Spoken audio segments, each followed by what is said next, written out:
It's been about 2 weeks since we dug this pad, and I finally decided how I'm going to build my house. I've drawn lots of pictures and looked at all sorts of different building methods and never really had a final plan, but it's past time to go for it. And this week I was going to take a solar PV class to do my own solar panels, but the class was canceled. So I'm taking off work anyway, and I'm going to dig the foundation here, or the rubble trench, which I'll be using instead of a footer. I'm going to dig that by hand, and then gravel's coming in 2 days. I just ordered gravel. Hopefully a single axle truck will be able to make it up the hill here. And yeah, so I'd like to have the rubble trench excavated and filled and packed by the end of this week. Today is Tuesday, it's noon. This morning I just went down to Columbus to pick up 1,000 bags because I'm going to be building round walls on this house, and I'm not using cob. I'll be using earth bags. So I need bags to build with, and I got bags here that are 20 by 31 inches, and I got a bale of 1,000. We'll see how far that takes us. Yeah, I'm excited. I always wanted to do a house with round walls, and I thought about timber frames. Obviously that would have to either be octagonal or more or less rectangular, and I decided to go for earth bags. The dirt that we dug out here is not really clay, so I couldn't have used cob or straw clay walls as for infill for the timber frame walls. If I'd wanted to, I would have had to look elsewhere for clay, or maybe further down the hill. But I'm going to use the stone dirt mix that comes out of here, which is really rocky and really hard digging, to fill the bags, and those should compact well and allow me to build round walls, which I'm excited about. Okay, I'm going to set up the camera here and do a time lapse of while I'm digging, and also show. I just want to fill up one bag here with dirt and see what it looks like, because I've read about earth bags and I've built with some other methods like cob and adobe and straw clay, but I've never done earth bags. So I want to just see what a full bag feels like and looks like. So that bag's about 60% full, and it's extremely heavy.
It looks like I went along and filled that back up by dropping stone on it, but that is actually all from just digging into that.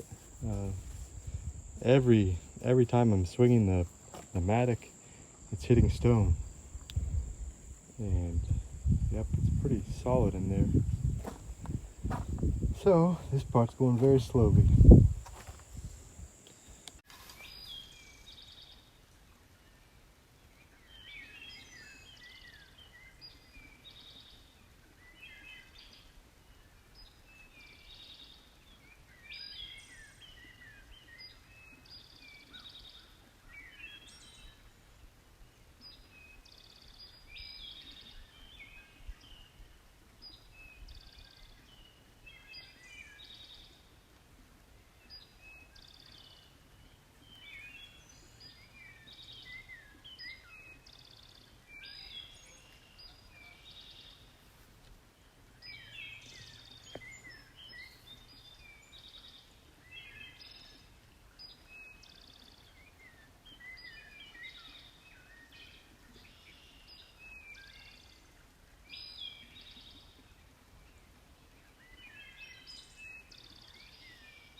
Good morning. It's been about actually more like 3, maybe 4 weeks even since that last video, and finally this footer is dug out.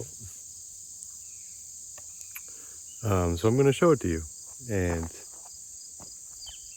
yeah, before I start laying in geotextile fabric and then gravel to fill it back up, I'm going to walk around and show what it looks like dug out. We'll start right here where the trench drains out. This side here faces east, so we're looking west.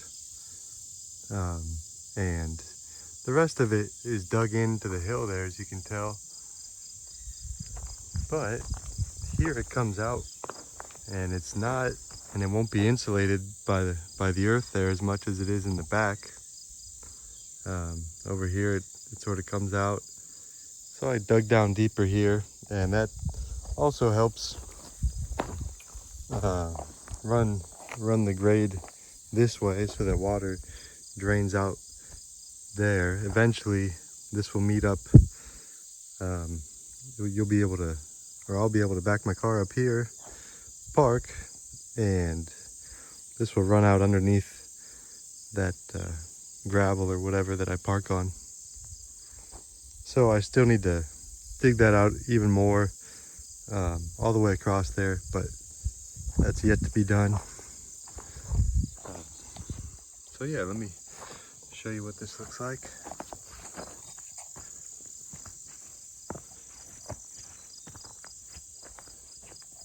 We got a big rain about 2 weeks ago. Right here you can see where it washed quite a bit back, and that where that crack there is almost all clay. That's a sign of good clay, so I scraped that up and put that in those 2 buckets there for later use when I'm doing something like clay plaster, when I need a really high percentage clay. So this I need to dig out yet. This eroded when it rained. Came off here. This right here where we are, this is almost as tall as me. This is up to about my neck right here, my chin. So I'm 6'1", so we're 5 feet down, plenty deep.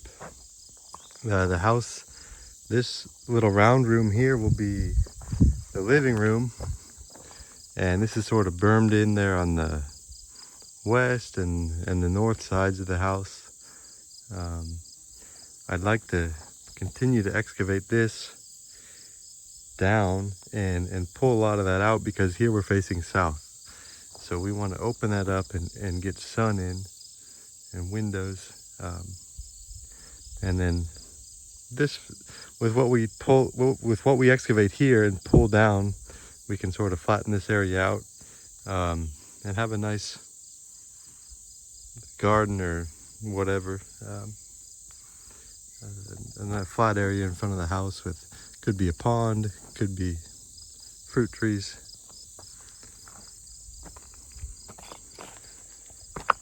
Let's see, yep, it's round through here. The whole thing's round, in case you haven't realized. I'm going to be building with earth bags.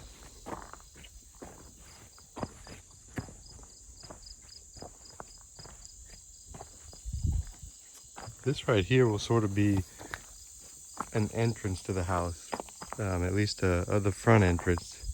The door will come through here, and then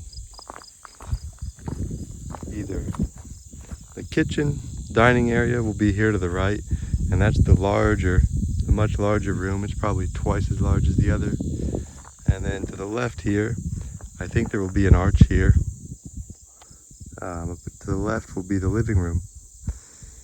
And it looks big now. I think it's going to look a lot smaller when it's finished. And I might make the floor here actually a little higher than the kitchen floor, so it might feel closer to the ceiling, and that would also make it feel smaller, I think, and more intimate. And then this will be a higher ceiling. The floor might be lower, so it might, the ceiling might feel higher. And it's a bigger room, larger room. Lots of windows, east facing, south facing, for cooking, prepping food. Yeah, I like eating, and we're going to have an abundance of food here once those little trees over there start to produce, and all the other trees. And we live here long term and have animals. And anyway, and here I actually left it, so I lied, it's not finished, but it meets up right there again. I left it here so we can get in and out with the wheelbarrow, or the loader. Hopefully I'll have a loader here. But I did all that digging by hand, which took a while, and I might have to start doing some wheelbarrowing by hand too. So we'll see how long it takes. Well, here's what it looks like from the top.